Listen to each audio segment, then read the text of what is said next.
Estamos conectados o tempo todo, mas nos perdemos nas distrações. O tempo escapa, o passado machuca, o futuro assusta e o presente se perde no meio do caminho.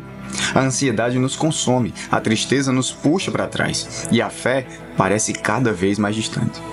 Mas há uma voz, uma promessa que carrega uma certeza: o melhor tempo é agora. Vença as distrações, reconheça o cuidado de Deus e permaneça conectado em Jesus, porque dias melhores virão. Não adie, não fuja e não pare.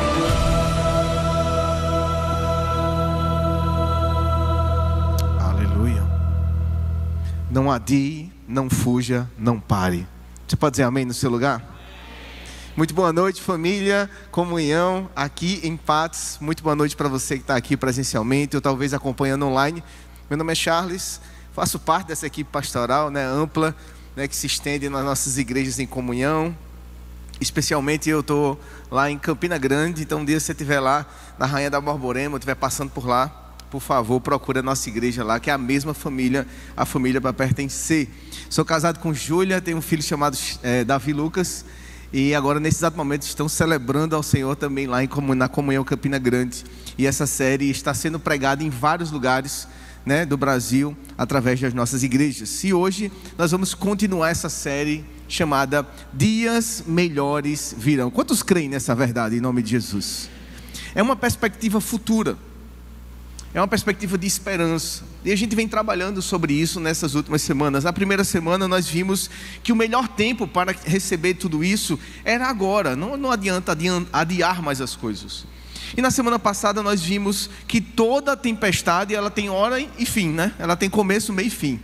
E eu creio que toda tempestade também um dia passa. E hoje nós vamos falar um pouquinho o que fazer para avançar com fé e com esperança.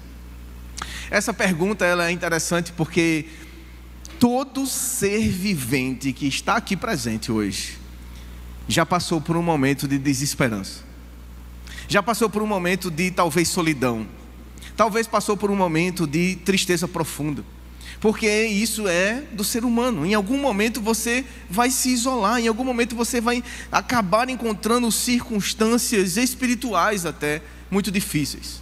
E não foi diferente com o profeta Elias. O profeta Elias, você talvez voltar aqui um capítulo dessa história para você entender melhor. O profeta Elias, ele foi aquele cara que ele pediu fogo do céu e o fogo veio assim. Aonde estavam todos os adoradores de Baal, e ele orou, pediu a Deus, Deus atendeu a sua oração. Você tem noção o que é descer fogo do céu? Eu sei que eu estou em Patos, que o fogo é bem pertinho aqui do céu, não é? Eu sei que a gente está aqui em Patos, o fogo é um pouquinho mais perto, o sol é bem pertinho. Mas eu quero que você imagine direitinho o fogo descendo do céu, gente, pegando fogo naquele altar que estava molhado. Como é que poderia acontecer? Foi um milagre extraordinário. E Elias devia ter saído dali, Atos, dizendo: meu irmão, agora eu estou com gosto de gás. Pode vir Satanás, pode vir quem for, que eu mando tocar fogo e tudinho. Eu fico imaginando o estiga que ele estava como quem sai do SEVES. Quem é que já fez o seminário de vida no Espírito Santo? Aleluia. Se você não fez, prepare, viu, gente, que o SEVES é pressão. Setembro, aleluia. Porque quando você vem de uma dessas, você vem cuspindo fogo. E aí só que Elias vinha disso, e ele ouviu falar.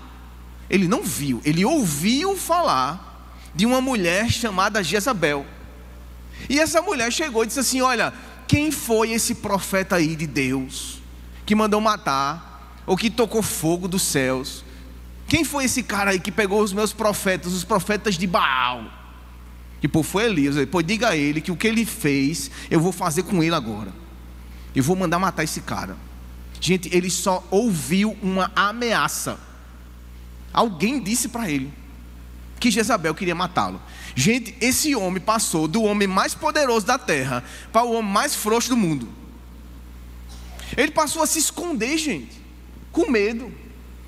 Ele estava morrendo de medo, ele começou a se isolar. E ele virou como se fosse numa depressão profunda, numa tristeza, num medo. A Bíblia diz no texto aqui lido que ele ficou com medo do que Jezabel poderia fazer com ele. E ele travou. E deixa eu dizer uma coisa para você: em momentos da vida, nós um dia podemos travar. Porque nós não somos feitos, né? Nós não somos máquinas. Em algum momento a gente pode travar. Se a gente não tiver com a musculatura bem firmada, a gente vai travar. E eu digo, a musculatura é espiritual. É sobre isso que eu quero trazer para você. Porque Elias, ele travou, ele paralisou diante de uma situação difícil. Eu quero que você pense numa situação muito difícil que você enfrentou. E que talvez você ficou assim, sem ação. Porque era uma situação tão difícil, você não sabe nem o que lidar. Você não sabe nem o que fazer. Pois é, hoje essa palavra é para você. Mas antes de eu partilhar com você alguns passos, me permita orar pela sua vida? Oremos. Pai, eu te peço que o abrir dos meus lábios, o meditar do meu coração possam trazer palavras, ó Deus, que edifiquem tua presença, e que teu Espírito Santo, que tem liberdade aqui em nosso meio, hoje possa fluir, ó Deus, possa ministrar nesses corações que estão sedentos pela tua palavra. Te peço que assim como foi hoje pela manhã, lá na Comunhão Campina, aqui na Comunhão Patos, que o mesmo Espírito que atuou pela manhã atue sobre nós, e que nada venha impedir o teu agir. É o que eu te peço, em nome de Jesus, amém. Então, meus queridos, Elias, ele estava agora acuado. Aquele que era como um grande leão, ele estava sem juba. Já viu um leão sem juba? Ele não tem moral mais nenhuma, não tem mais autoridade. Estava ali, ó, quietinho. Porque ele ouviu uma ameaça de uma mulher, que nem rainha era, mas pela sua presença ela dominava naquela época.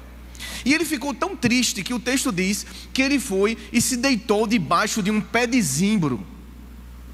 É como se fosse um pé de goiaba. Em outras versões, né, ele vai dizer de angiéstia ou de arrobaeira. Tem nomes diferentes essa árvore. Mas pesquisando essa árvore, esse pé de zimbro, ele era muito conhecido. Ele tem pelo menos 3 vertentes interessantes que eu queria partilhar com você. O pé de zimbro, ele representa algumas coisas que eu queria trazer para você. Porque assim, ó, a gente tem que ter muito lugar onde a gente descansa. Quem está ouvindo aí? Amém? Em nome de Jesus, está comigo? A gente tem que ter muito lugar onde a gente descansa. Tem que ter muito cuidado. Por quê? Cansar, todo mundo cansa, gente. Agora, cuidado onde você vai descansar. Você tem que ter cuidado onde você senta, onde você deita, onde você se derrama. Escute isso. Às vezes você está decepcionado, está frustrado, e você vai buscar justamente na pessoa errada um conselho. Quando eu passo ali em Campina Grande, eu sei que aqui também tem São João, eu já vi muitas vezes, infelizmente, para cá. E quando a gente passa, está lá um bocado de gente afogando as mágoas. Passei ontem lá em Campina Grande, eu fiquei sabendo que era um povo aí que chora, que só molesta, o povo do Chororô estava lá, parece que era Jorge e Mateus, e aí era o povo tudo chorando, e não dá para entender, o povo vai buscar consolo e sai de lá brigado, é só confusão, casamento se acabando. Eu disse, não dá para entender, por que o povo foi buscar consolo num cara que está falando de um sofrimento? E aí tudo bem, mas o problema é que as pessoas vão buscar conselho no lugar errado. Faz sentido ou não faz? É ou não é? Felizmente, porque a gente parece que vai buscar descanso no lugar errado. E infelizmente Elias, ele fez isso. Ele buscou descanso no pé de zimbro. O pé de zimbro, ele era conhecido porque sabia que esse pé de zimbro, ele nasce somente em lugares secos. Certamente ele ia nascer aqui para a banda de patos, certamente, que ele ia aguentar um tempo de quentura, de sol, pouca escassez de chuva. É um pé que aguenta a quentura. E esse pé de zimbro, ele nasce sempre em lugar seco. Agora é interessante, né? Elias, ele foi se escorar justamente num lugar onde já é seco. E esse é o erro da gente às vezes. A gente vai se escorar num lugar errado. A gente vai procurar um conselho com uma pessoa que está passando por um problema muito pior do que o nosso, ou que já passou, que não tem nenhum testemunho para dar. Mulher, aquele meu marido me traiu. Aí vai se aconselhar com uma mulher que já traiu o marido ou que está vivendo em adultério. Oxe, como assim? Sabe, às vezes a gente vai descansar num lugar que é pior do que onde a gente está. Isso é um erro. O zimbro também, ele produz uma erva muito amarga.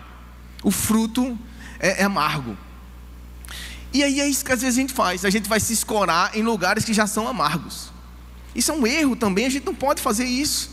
Elias, ele errou também porque ele foi se escorar no zimbro. E o zimbro, ele também é feito para amarrar coisas. Olha que interessante. O zimbro, ele é usado para aprisionar coisas. Olha que interessante. Elias foi se escorar num pé de pau, que eu poderia dizer assim. Foi se escorar num pé de pau, que também é feito para aprisionar coisas. Cuidado onde você escora a sua vida. A pergunta que eu quero fazer para você então é: pastor, como eu posso avançar nos dias difíceis? nos dias maus, nos dias que eu preciso avançar com fé e esperança, quando tudo quer parar. Em primeiro lugar, você precisa renovar as suas forças no Senhor. Posso ouvir um amém? Para você decorar, eu costumo fazer lá em Campina, e para poder fazer aqui só de raiva, eu vou fazer também. Tá? Você vai repetir no 3, tá? 1, 2, 3. Renove no Senhor. A gente tem que buscar renovar as forças no lugar certo. Tem gente que diz assim: pastor, eu não vou para a igreja hoje não, porque eu estou muito triste. Eu digo: como é que tu tem que ir para a igreja, irmão? Pastor, olha, eu estou muito mal, é muita tribulação em casa. Eu digo: vai para a igreja, que é lá que tu vai buscar o alívio do Senhor. Posso ouvir um amém? Aí as pessoas fazem o contrário. De vez buscar e renovar as forças do Senhor, eles fogem do Senhor. Como pode? Isso é um erro, não faça isso. Você não é uma máquina, você precisa renovar suas forças. Tem um determinado momento da sua vida que você precisa dar uma descansada. Eu peguei semana passada, estava de férias. Amanhã eu já volto a trabalhar, mas eu estava de férias esses dias. E eu dei uma viajada. Gente, só foi uma diária de hotel. Aleluia, foi uma bênção. Renovo no casamento, glória a Deus. É bom demais. É bom dar uma renovada, dar uma descansada. Agora, sabe qual é o problema muitas vezes? Eu acho que não acontece aqui em Patos, meu ministro Arthur. Acho que não acontece aqui. Só acontece em Campina Grande. É que tem gente que quer descansar. Gente que não trabalha que quer descansar. É ou não é? Acontece. É assim, né? É um cansaço. Olha, pastor, eu estou precisando de umas férias. Eu estou um cansaço. A pessoa não produz nada e é sempre um cansaço. É sempre, sabe, se escorando nos cantos. Hein? Ai, meu Deus do céu, porque, pastor, a vida é uma luta. É sofrido. Pastor, 2 cultos. Pastor, é muita coisa. É não, e o povo fica conversando no pós do culto. Eu fico cansado, eu quero logo ir embora, quero descansar. Eu digo: pelo amor de Deus. Quando você olha, diga assim: é um escravo, né? Trabalha todos os dias, né? Gente, 1h30 de culto. Isso é uma vergonha dizer um negócio desse. O culto da gente é 1h30, gente. É ligeirinho demais. Gente, o culto é uma bênção aqui, ó. Flui, um ambiente confortável, gente. Sei não, quando você vai para a África, vê o povo lá adorando a Jesus, o povo caminha 2, 3 horas para chegar na igreja. Aí chega na igreja, o culto é 3, 4 horas de culto. Depois mais 3 horas para voltar para casa. E é todo mundo feliz da vida. Não tem ar-condicionado, não tem cadeira confortável, não tem nada disso. É uma vergonha às vezes a gente dizer que está cansado, porque a nossa missão aqui é muito leve. Mas quando nós buscamos o descanso em Deus, essa é a melhor solução. Mesmo que Elias tenha errado em descansar na árvore errada, mas de alguma forma Deus agiu com graça na vida dele. Você pode dizer amém? Sabe o que aconteceu? Vamos para o texto. O texto disse que ele deitou-se. É como se ele tivesse assim, né? Ele estava escorado, aí você vai deitando, aí você vai deitando. Ele deitou-se, ele se acomodou naquela árvore. E o texto diz, olha, e debaixo do pé de zimbro, e ele dormiu. Diga, dormiu. Eu acho que aí foi a melhor parte de Elias, porque até aquele instante ele não tinha descansado literalmente, mas nessa hora ele dormiu, porque ele estava aflito. Presta atenção nisso. Ele estava estressado, gente, preocupado: que essa mulher vai me matar, isso vai acontecer, o meu ministério não serve para nada, e meu Deus do céu, eu não consigo ser produtivo, eu não consigo fazer nada. Mas de repente ele descansou. E aí então um anjo o tocou. Você está vendo ali? Um anjo o tocou. Receba o toque do Senhor na sua vida em nome de Jesus. Escute isso. Deus, ele só vai tocar quando você descansar nele. Às vezes a gente está ali, ó, naquela euforia: Senhor, cadê o Senhor? Enquanto Deus está dizendo: filha, descanse. Quando você descansar, eu chego na sua vida. Quem recebe, diga amém em nome de Jesus. Elias, ele estava exausto, mas ele simplesmente repousou em Deus.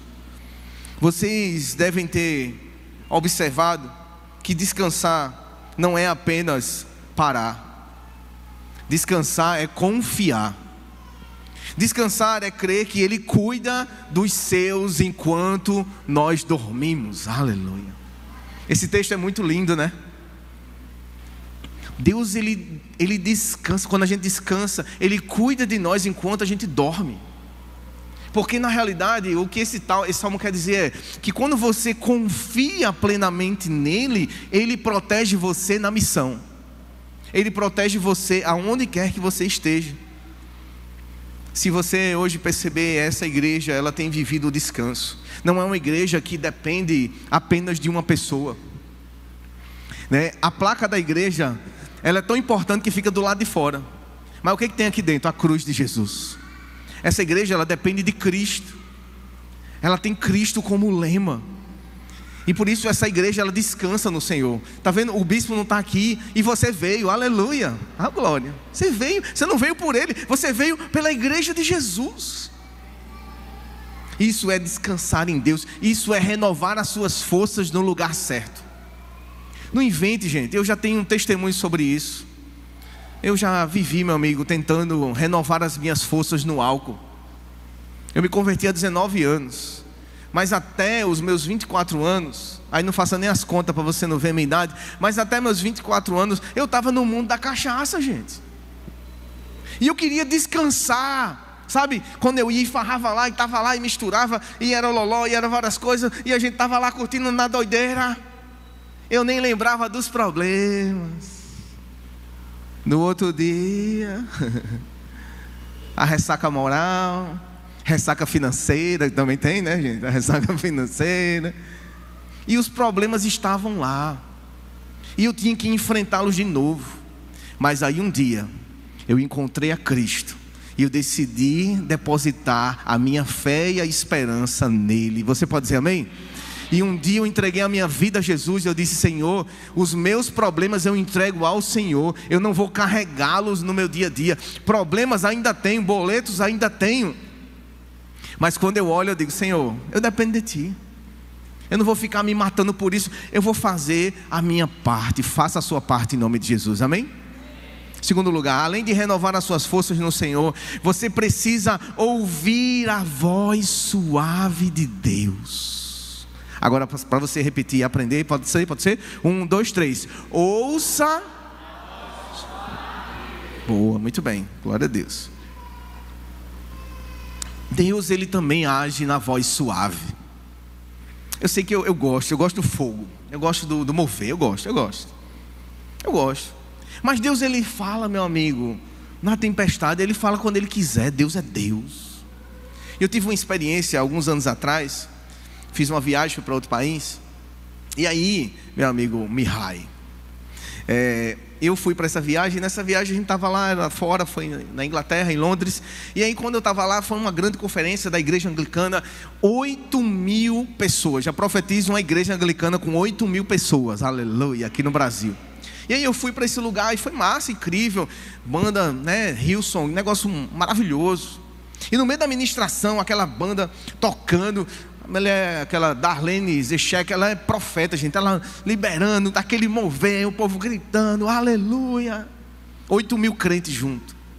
Gente, de repente, parou a banda, gente. O Espírito Santo de Deus está mandando a gente agora contemplar Ele no silêncio. Gente, 8.000 pessoas fizeram um silêncio absoluto, que eu nunca mais vou esquecer na minha vida. Sabe o que é um estádio assim, todo mundo só escuta o ar-condicionado. Mas lá nem isso.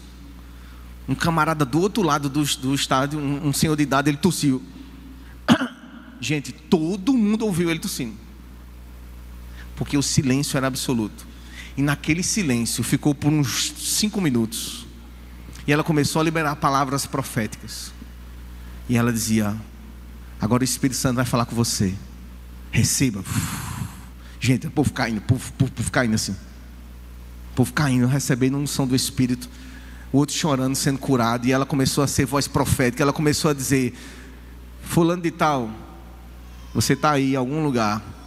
Seu filho, Zac, de 3 anos, vai ser curado hoje, agora. Ele não é mais isso. Ela foi liberando assim, era o povo caindo. Gente, foi um mover no silêncio. O que eu quero trazer isso para você?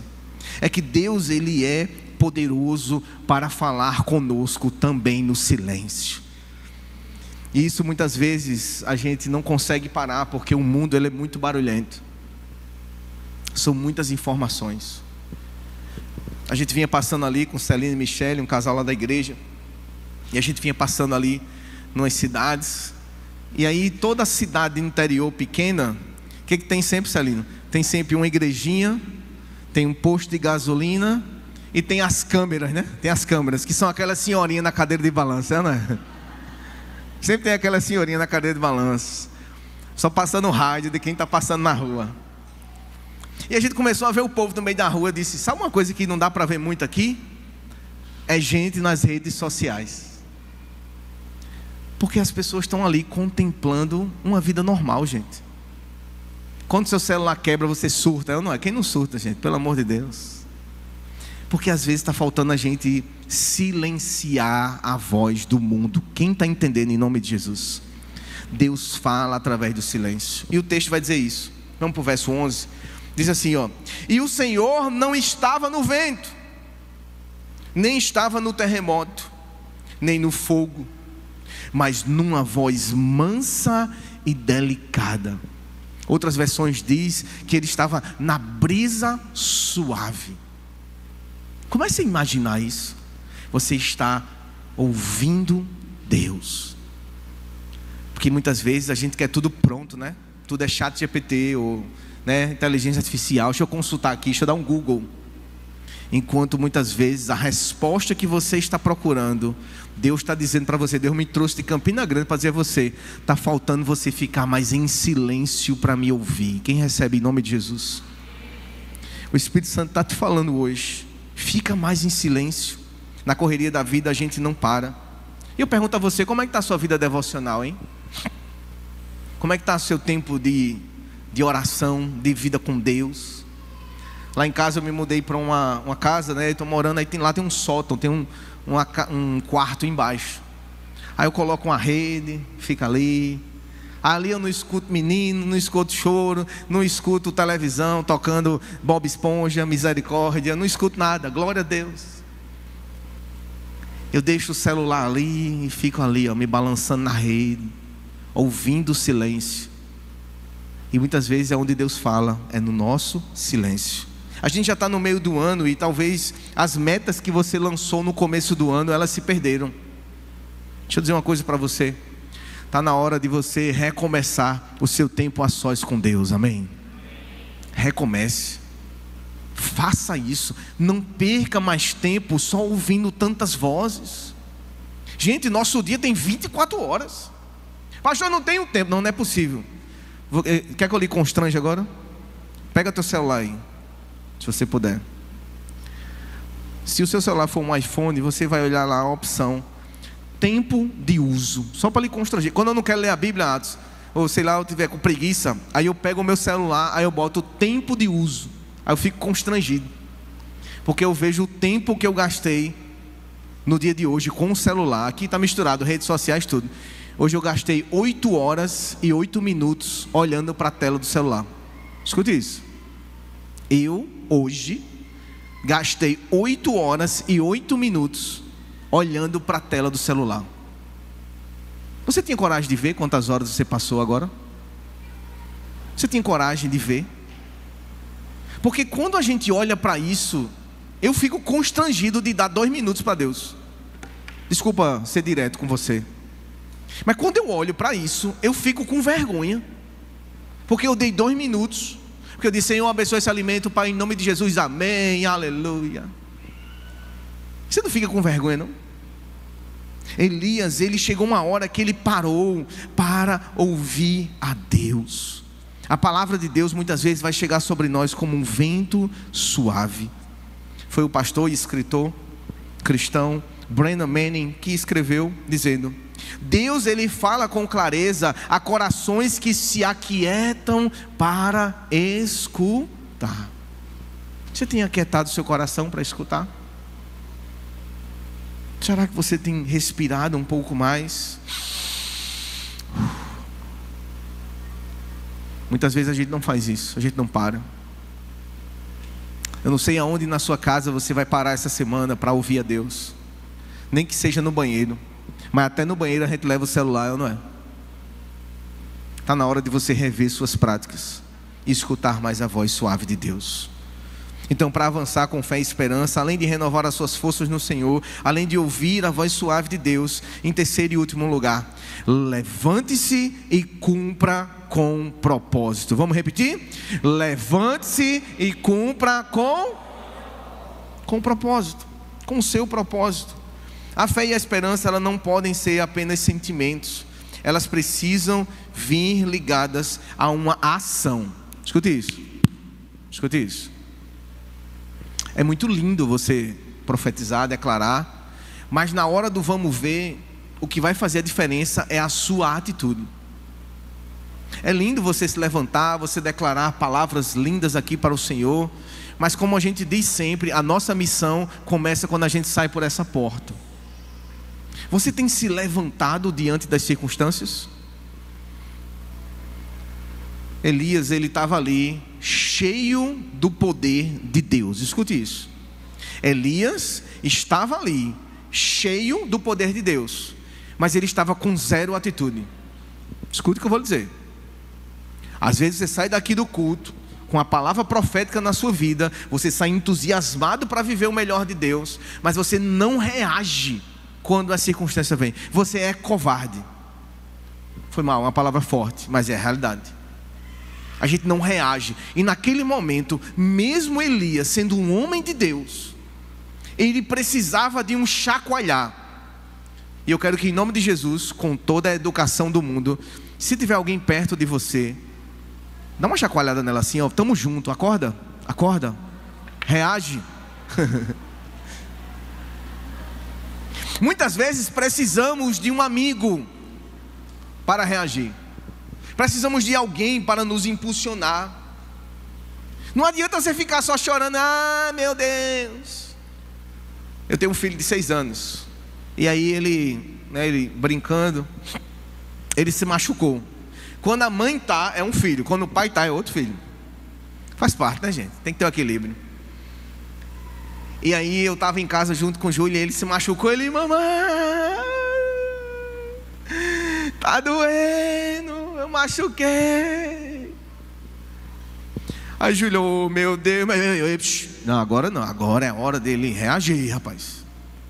Aí o Davi, tá doendo? Ele disse, tá doendo. Eu disse, filho, não está sangrando, não foi para tanto, levante-se. Eu não consigo. Eu digo, consegue, levante-se. E ali foi um momento de eu ministrar na vida dele, que muitas vezes Deus está vendo você chorar mingando no chão feito uma criança. Escuta o que eu vou dizer. Enquanto Deus Todo-Poderoso conhece você e Ele está dizendo, levante-se, reaja, porque eu vou agir na sua vida quando você também agir na sua própria vida, em nome de Jesus. Tem momentos que você precisa dar o pontapé inicial. Quando eu vi que Davi disse, tá bom, papai, não tá doendo mais não. Não estava doendo mais, gente. É impressionante como a gente age como meninos mimados. Espiritualmente falando, pastor, ele me deixou. Eu sei que está doendo, meu amigo, eu não estou ignorando a sua dor. Mas se você continuar só choramingando, não vai resolver o seu problema. Tem que chegar uma hora que você tem que se levantar. Eu sei que às vezes não é fácil. Quem é mãe aqui, levanta a mão. Quem é mãe, levanta a mão. Eu pensei que ia levantar a mão, tu não é mãe não, rapaz. Eu pensei que tu ia levantar a mão. Não, muito bem. Mãe sabe, existe uma fase na pós-maternidade, e o Ministério de Louvor já pode se organizando, tá, gente?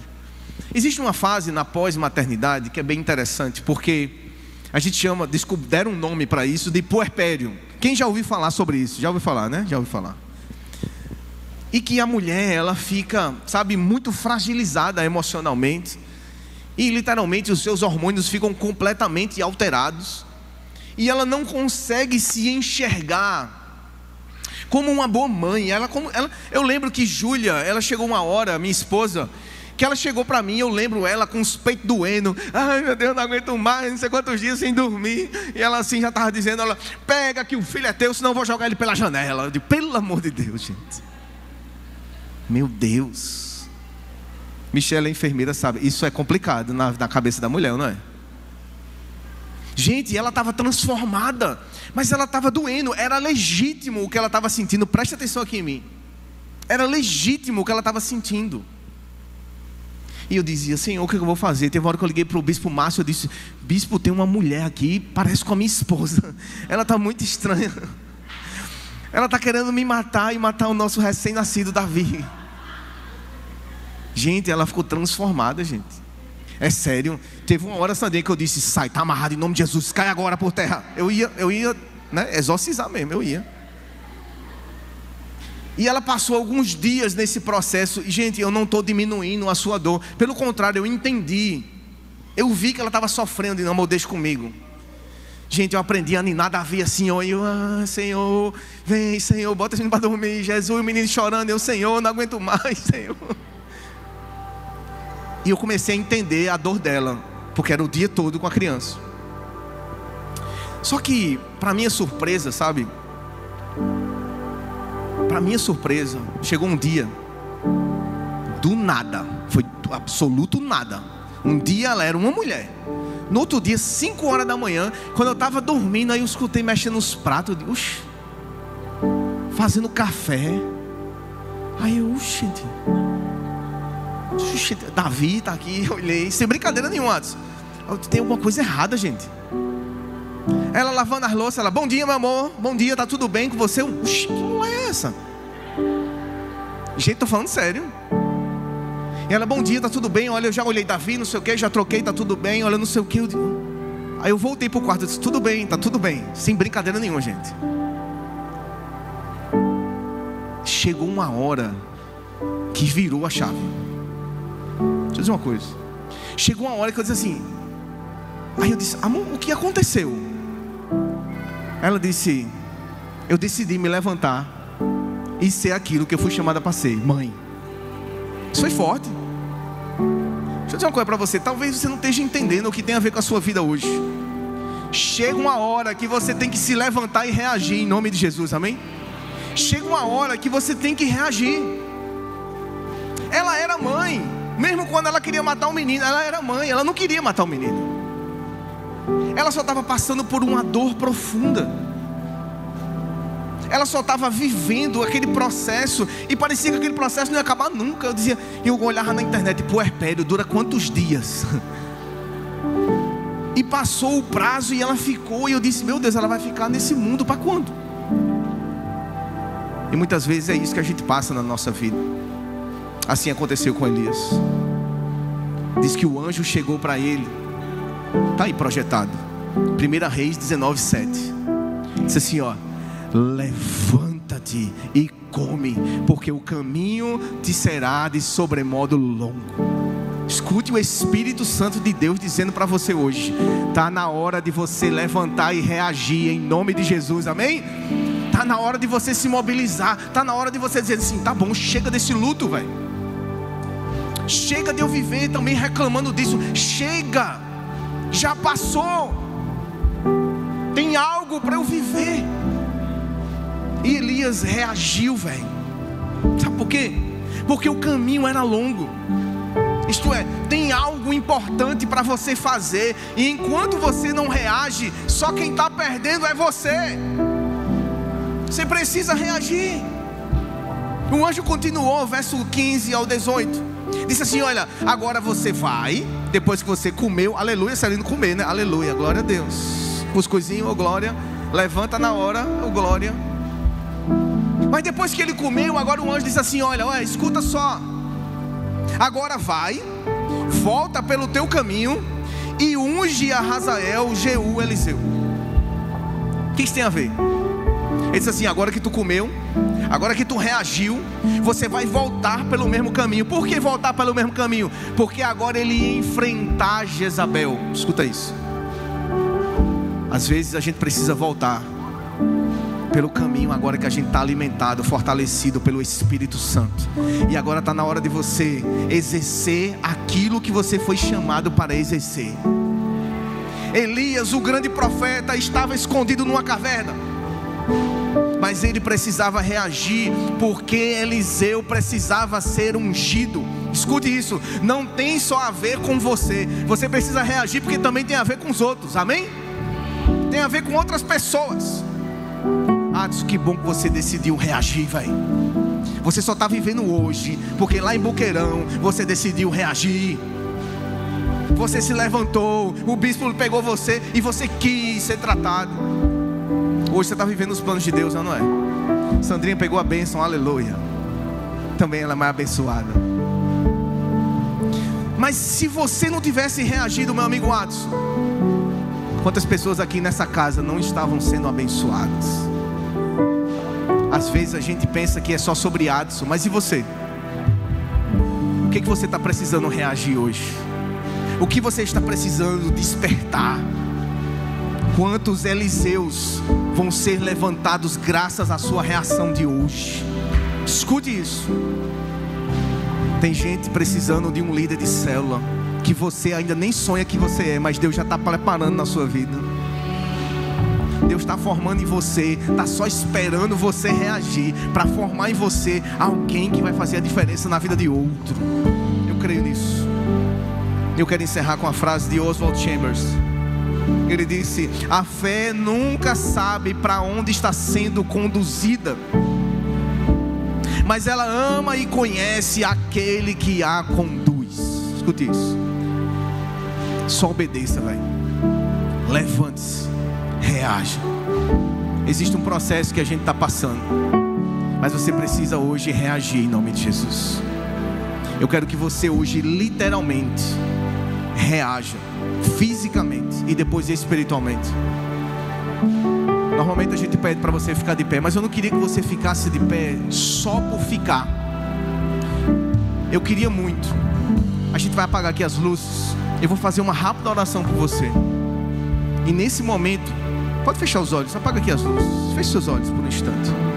E eu queria muito que você hoje pensasse em algo que talvez você está procrastinando, adiando. Talvez tenha algo que você está, querendo desistir. Deixa eu dizer uma coisa para você: desista de desistir. O Espírito Santo está dizendo: desista de desistir, porque eu estou contigo, filho. Não desanime. Você precisa hoje reagir, se levantar para cumprir aquilo que Deus chamou você para cumprir. E pelo poder do Espírito Santo, e por uma decisão sua, hoje o Espírito Santo te chama a levantar, fisicamente inclusive. Se essa palavra fez sentido para você se levantar, se levante agora em nome de Jesus. Isso, aleluia. Se levante, isso. Reaja. Nós vamos louvar ao Senhor. Enquanto estivermos louvando a Deus, não fique inerte a tudo isso. Abra seus lábios, faça um voto, faça um compromisso com Deus de não ser mais alguém refém das suas dores, mas você ser alguém que vai se levantar e cumprir a sua missão para a glória do Senhor, no nome de Jesus. Amém.